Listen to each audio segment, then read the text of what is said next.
सदैव दूसरा एकादशी व्रत करिए, लेकिन यह भी ज्ञान हो त्रयोदशी कब लग रहा है। त्रयोदशी का पारण नहीं होना चाहिए। पारण करना इसलिए नहीं चाहिए क्योंकि हमको बहुत बड़ा दोष लगता है। और यह जो नियम बताया जा रहा है ये इन्हीं की कथा है।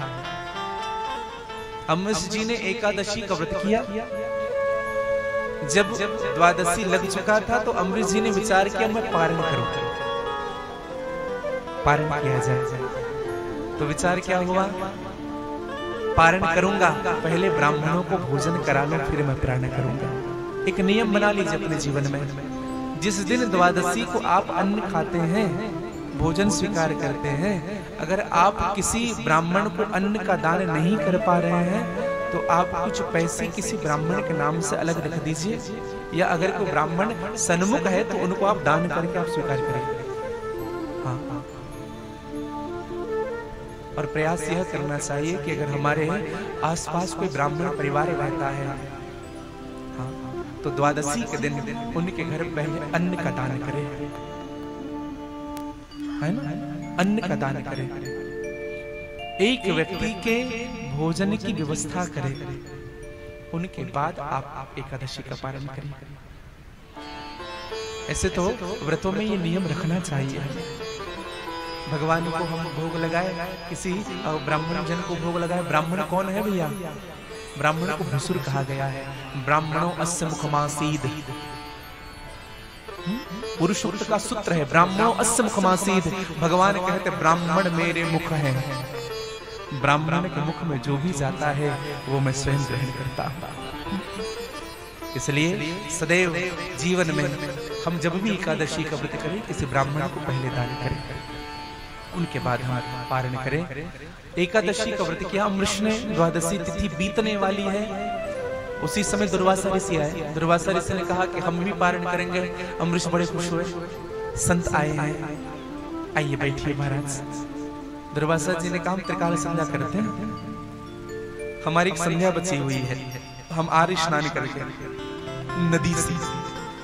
अब नदी में स्नान करने के लिए गए दुर्वासा जी। अम्बरीश जी देख रहे हैं कुछ क्षण बचा हुआ है द्वादश से निकलने के लिए, और त्रयोदशी को अगर मैं पारण करता हूं तो मुझे दोष लगेगा।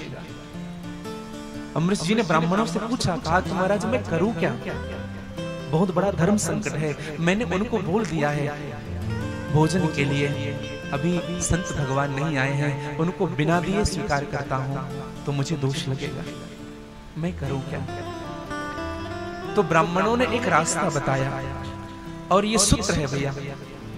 हाँ, पारण कैसे करें एकादशी का? अभ्यास केवलेनाथे करिष्ये व्रत पारायणम। पारण कैसे करना चाहिए? कभी कभी भूल हो जाता है हमसे कि त्रयोदशी कब लग रहा है, तो एक विधि बना लीजिएगा। एकादशी का व्रत करें, दूसरे दिन प्रातः ठाकुर जी को जब हम स्नान कराते हैं ना, तो तुलसी का दल और चरणामृत पारण के रूप में स्वीकार कर लेना चाहिए। जल को प्राप्त करना भी पारण होता है,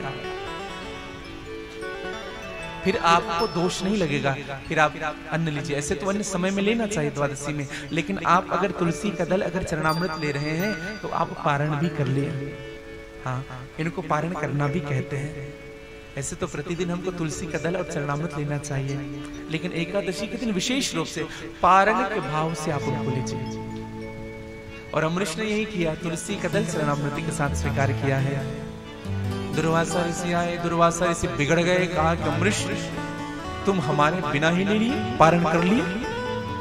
अम्बरीश पूरी बात बोल नहीं पाया था कि महाराज मैंने पारण किया, लेकिन पूरी बात नहीं बोला था। दुर्वासा ऋषि बिगड़ गए, तुझे मैं जीवित नहीं छोड़ूंगा, मेरा अपमान किया तुमने, अब मैं तुम्हारा जूठन खाऊंगा। बिगड़ गए। और भैया कृत्या को प्रकट कर दे दुर्वासा ऋषि ने। कृत्या प्रकट हुई, कहा कि जा अम्बरीश को समाप्त कर दे। लेकिन मेरे प्रभु के भक्त को अगर कोई प्रताड़ना देगा तो क्या ठाकुर उनको छोड़ देंगे?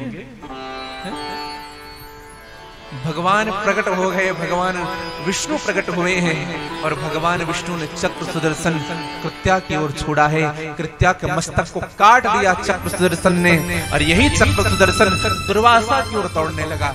जा दुर्वासा को समाप्त कर।